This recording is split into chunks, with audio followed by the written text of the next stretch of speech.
60대 노인의 외로움 극복 방법, 알랭드 보통이 전하는 관계의 철학. 문득 그런 날이 있습니다.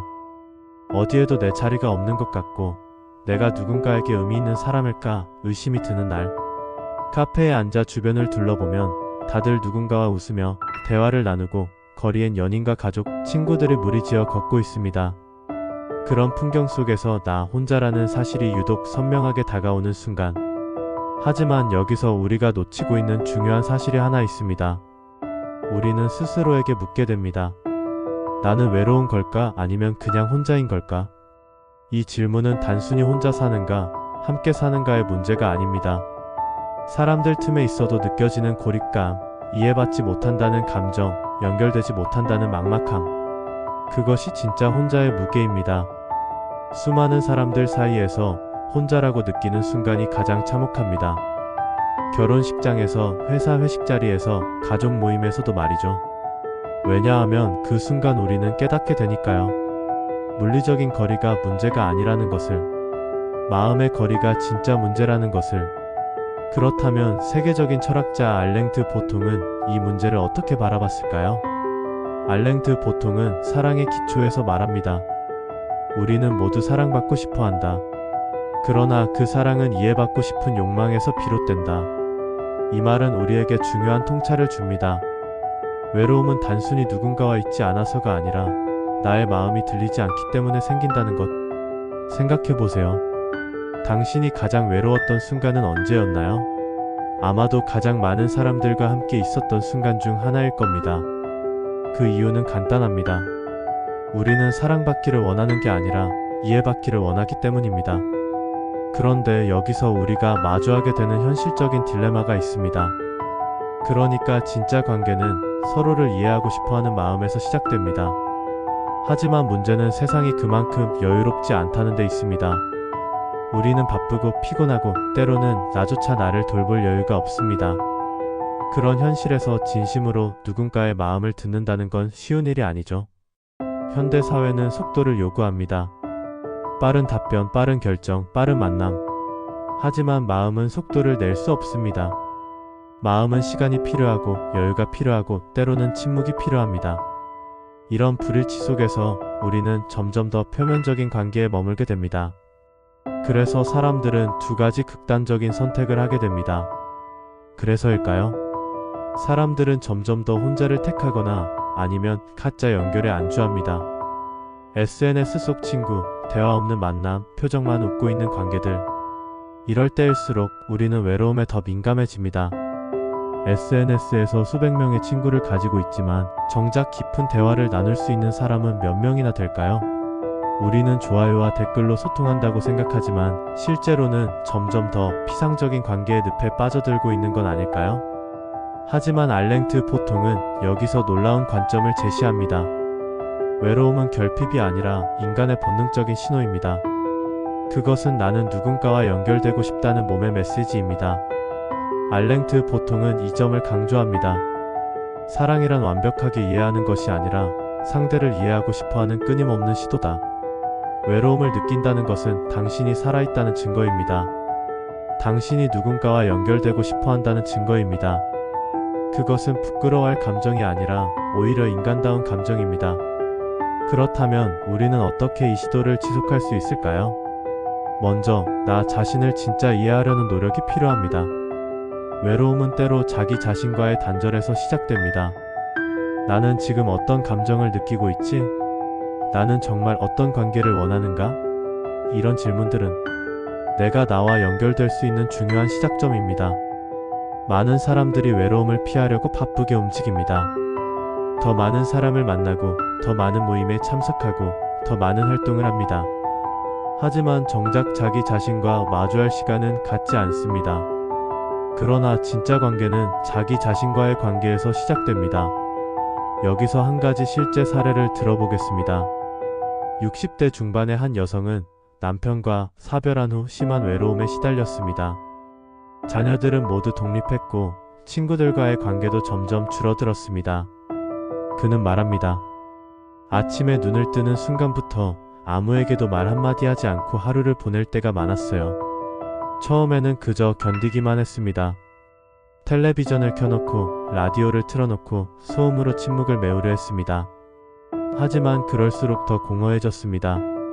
소음은 침묵을 가릴 수 있지만 외로움은 가릴 수 없었으니까요. 그런데 어느 날 그녀에게 작은 변화가 생겼습니다. 그날의 감정을 수첩에 적어두기 시작했고 처음엔 단 몇 줄이었던 글이 점점 길어졌습니다. 그녀는 말합니다. 글을 쓰면서 나 자신에게 말을 걸기 시작했어요. 그러면서 외로움이 버려짐이 아니라 내 마음의 신호라는 걸 알게 되었죠. 처음에는 오늘도 혼자였다라고 쓰기 시작했습니다. 하지만 며칠 지나자 오늘은 왜 혼자라고 느꼈을까? 라고 쓰게 되었습니다. 그리고 일주일 후에는 혼자인 시간에도 의미가 있을까? 라고 질문하게 되었습니다. 글쓰기는 그녀에게 자기 자신과 대화할 수 있는 방법이 되었습니다. 이 사례가 우리에게 알려주는 중요한 진실이 있습니다. 이처럼 혼자의 시간은 고립일 수도 있지만 나 자신과의 관계를 다시 맺는 기회가 될 수도 있습니다. 알랭트 보통은 말합니다. 혼자인 시간을 두려워하는 이유는 그 시간이 나를 마주하게 만들기 때문이다. 우리가 혼자 있는 시간을 두려워하는 진짜 이유는 침묵 때문이 아닙니다. 그 침묵 속에서 들려오는 내 마음의 소리 때문입니다. 내가 진짜 원하는 것, 내가 진짜 두려워하는 것, 내가 진짜 후회하는 것들이 침묵 속에서 목소리를 내기 시작합니다. 하지만 우리는 또한 사회적 존재입니다. 진짜 연결은 반드시 필요합니다. 그렇다면 어떻게 관계를 다시 맺을 수 있을까요? 자기 자신과의 관계가 출발점이라면 다른 사람과의 관계는 목적지입니다. 하지만 많은 사람들이 이 여행을 어떻게 시작해야 할지 몰라 헤맵니다. 특히 오랫동안 외로움에 익숙해진 사람들에게는 다시 관계를 맺는다는 것 자체가 큰 도전이 됩니다. 첫 번째는 진짜 말을 건네는 것입니다. 요즘 좀 외로워요. 마음이 허전해요. 이 짧은 고백은 누군가와의 거리감을 좁혀주는 가장 강력한 열쇠가 됩니다. 많은 사람들이 약점을 드러내면 관계가 멀어질까 두려워하지만 사실은 그 반대입니다. 진짜 고백이 진짜 관계를 시작하게 합니다. 우리는 완벽한 모습을 보여줘야 사랑받을 수 있다고 생각합니다. 하지만 알랭트 보통은 정반대라고 말합니다. 우리의 취약함이 다른 사람의 마음을 열게 만든다고 말이죠. 왜냐하면 모든 사람이 비슷한 취약함을 가지고 있기 때문입니다. 두 번째는 공통의 시간을 만드는 것입니다. 예를 들어 같은 동네의 책 모임에 참석하거나 관심 있는 주제로 자원활동에 참여하는 일. 관계는 말에서 시작되지만 함께하는 시간 속에서 깊어집니다. 관계는 하루아침에 만들어지지 않습니다. 같은 공간에서 같은 시간을 보내고 같은 경험을 쌓아가면서 자연스럽게 형성됩니다. 무언가를 함께한다는 것, 그 자체가 관계의 기초가 됩니다. 세 번째는 관계에 대한 기대치를 조율하는 것입니다. 알랭트 보통은 말합니다. 우리는 사랑에 대해 과도한 환상을 가지고 있다. 그러나 좋은 관계란 서로의 부족함을 받아들이는 일에서 시작된다. 우리는 영화나 드라마에서 본 완벽한 관계를 꿈꿉니다. 항상 이해해주고, 항상 공감해주고, 항상 함께해주는 관계를 말이죠. 하지만 현실의 관계는 그렇지 않습니다. 때로는 오해하고, 때로는 실망하고, 때로는 거리두기도 합니다. 그리고 그것이 정상입니다. 관계의 실패를 경험했다고 해서 포기해야 할 이유는 없습니다. 관계는 완벽해서 좋은 게 아니라 불완전함을 인정하고도 곁에 남아주는 데서 빛납니다. 관계에 실패한 경험이 있다면 그것은 결코 당신만의 문제가 아닙니다. 인간은 원래 서툴고 기대하고 실망하고 또다시 기대하는 존재이니까요. 중요한 건 다시 시도하는 마음입니다. 실패한 관계를 돌아보면서 자책하는 대신 그 경험에서 배울 수 있는 것들을 찾아보세요. 내가 어떤 점에서 서툴렀는지, 상대방은 어떤 점에서 나와 맞지 않았는지, 앞으로는 어떤 관계를 만들어가고 싶은지 말이죠. 여기서 또 다른 실제 사례를 소개하겠습니다. 한 남성은 70대 초반에 이혼 후 심한 우울감에 빠졌습니다. 친구들과의 연락도 끊고 집에만 머물렀습니다.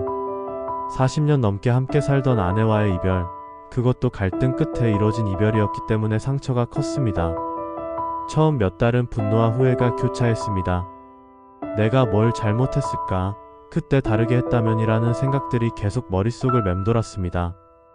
자녀들이 안부를 물어도 괜찮다는 말만 반복했습니다.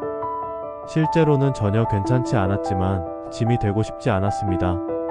그런데 우연한 기회가 그의 삶을 바꿔놓았습니다. 어느 날 우연히 근처 복지관에서 영화 감상 모임이 있다는 소식을 듣고 용기를 내어 참석했습니다. 처음엔 어색했지만 점차 사람들과 영화를 보고 대화를 나누는 시간이 일상의 큰 기쁨이 되었습니다.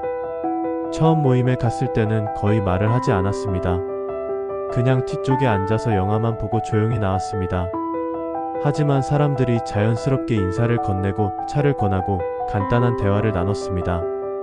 특별한 것은 없었지만 그 일상적인 접촉이 그에게는 큰 위로가 되었습니다. 그가 깨달은 관계의 본질은 이것이었습니다. 그는 말합니다. 말없이 같이 앉아있는 시간이 내 삶을 다시 사람 쪽으로 이끌어줬어요. 관계는 반드시 깊은 대화나 특별한 경험을 필요로 하지 않습니다. 때로는 그냥 같은 공간에 있다는 것, 같은 시간을 보낸다는 것만으로도 충분합니다. 함께 영화를 보고 함께 차를 마시고 함께 웃는 것. 그런 소소한 순간들이 모여서 관계가 됩니다. 이처럼 관계는 우리가 생각하는 것보다 단순한 곳에서 시작됩니다. 화려하거나 감동적인 순간이 아니라 소소하고 반복되는 일상 속에서 다시 피어납니다. 우리는 관계를 너무 복잡하게 생각하는 경우가 많습니다. 깊은 철학적 대화를 나눠야 하고 서로의 모든 것을 이해해야 하고 완벽한 호흡을 맞춰야 한다고 생각합니다. 하지만 실제로는 그렇지 않습니다. 좋은 관계는 평범한 순간들의 축적입니다. 여기서 우리가 기억해야 할 중요한 메시지가 있습니다. 외로움은 끝이 아닙니다. 그것은 연결을 향한 시작일 수 있습니다. 중요한 것은 그 감정을 부끄러워하지 않는 것입니다. 외로움은 나의 결핍이 아니라 내가 살아있다는 증거이고 누군가와 만나고 싶다는 마음의 표현이기 때문입니다. 외로움을 느끼는 순간 우리는 종종 자신을 탓합니다. 나는 왜 이렇게 약할까? 다른 사람들은 다 잘 사는 것 같은데 나만 이상한 건 아닐까라고 생각합니다. 하지만 외로움은 인간이라면 누구나 느끼는 자연스러운 감정입니다. 알랭드 보통이 전하는 성숙에 대한 정의를 들어보세요. 알랭드 보통은 말합니다. 진짜 성숙은 혼자 있는 것을 두려워하지 않되 관계의 소중함을 아는 것이다. 성숙함이란 극단적인 선택을 하지 않는 것입니다. 외로움이 두려워서 아무나 관계를 맺는 것도 상처받기 싫어서 아예 관계를 차단하는 것도 성숙한 태도가 아닙니다. 혼자 있을 수 있는 힘을 기르면서도 다른 사람과 연결될 수 있는 마음을 열어두는 것, 그것이 진짜 성숙입니다. 우리 모두가 경험하는 인간적인 현실이 있습니다. 우리는 누구도 완전히 혼자일 수 없고 완전히 함께일 수도 없습니다. 그 사이 어딘가에서 흔들리고 다시 서고 조금씩 다가갑니다. 인간관계는 완성되는 것이 아니라 계속 만들어져 가는 것입니다. 오늘 가까웠던 사람이 내일은 멀어질 수 있고 오늘 낯선 사람이 내일은 소중한 친구가 될 수 있습니다. 관계는 살아있는 것이기 때문에 계속 움직이고 변화합니다. 그렇다면 지금 이 순간 당신이 느끼는 감정에 대해 이야기해 봅시다. 지금 당신이 느끼는 외로움은 이상한 것이 아닙니다. 그것은 당신이 관계를 소중히 여기는 사람이라는 뜻입니다. 그리고 그 마음은 반드시 누군가에게 닿게 되어 있습니다. 외로움을 느낀다는 것은 당신이 포기하지 않았다는 증거입니다. 아직도 누군가와 연결되고 싶어 한다는 증거입니다. 만약 정말로 관계를 포기했다면 외로움도 느끼지 않을 테니까요. 외로움은 희망의 다른 이름일 수도 있습니다. 이 영상을 보고 있는 지금 이미 변화는 시작되었습니다. 어쩌면 지금 이 영상도 그 시작일 수 있습니다. 당신은 혼자가 아닙니다. 그리고 혼자 있는 이 시간도 의미 없는 것이 아닙니다. 언젠가 이 시간들이 당신을 더 깊은 관계로 이끌어줄 것입니다. 이 영상을 듣고 있는 지금 당신은 이미 누군가와 이야기로 연결되어 있습니다. 같은 고민을 하는 수많은 사람들과 보이지 않는 끈으로 연결되어 있습니다. 그것도 하나의 관계입니다. 마지막으로 오늘 당신에게 전하고 싶은 메시지입니다. 외로움을 느끼는 자신을 탓하지 마세요. 대신 그 마음을 있는 그대로 받아들여 보세요. 아, 나는 지금 누군가와 연결되고 싶구나. 나는 지금 이해받고 싶구나. 나는 지금 사랑하고 싶고 사랑받고 싶구나. 이렇게 인정하는 것부터 시작해보세요. 그리고 기억하세요. 당신의 외로움은 일시적입니다. 하지만 그 외로움이 알려주는 것, 즉 당신이 관계를 소중히 여기는 마음은 영원합니다. 그 마음이 있는 한, 당신은 반드시 다시 누군가와 연결될 것입니다. 알랭드 보통이 말했듯이 사랑은 이해하려는 끊임없는 시도입니다. 그 시도를 포기하지 않는 한 당신은 혼자가 아닙니다.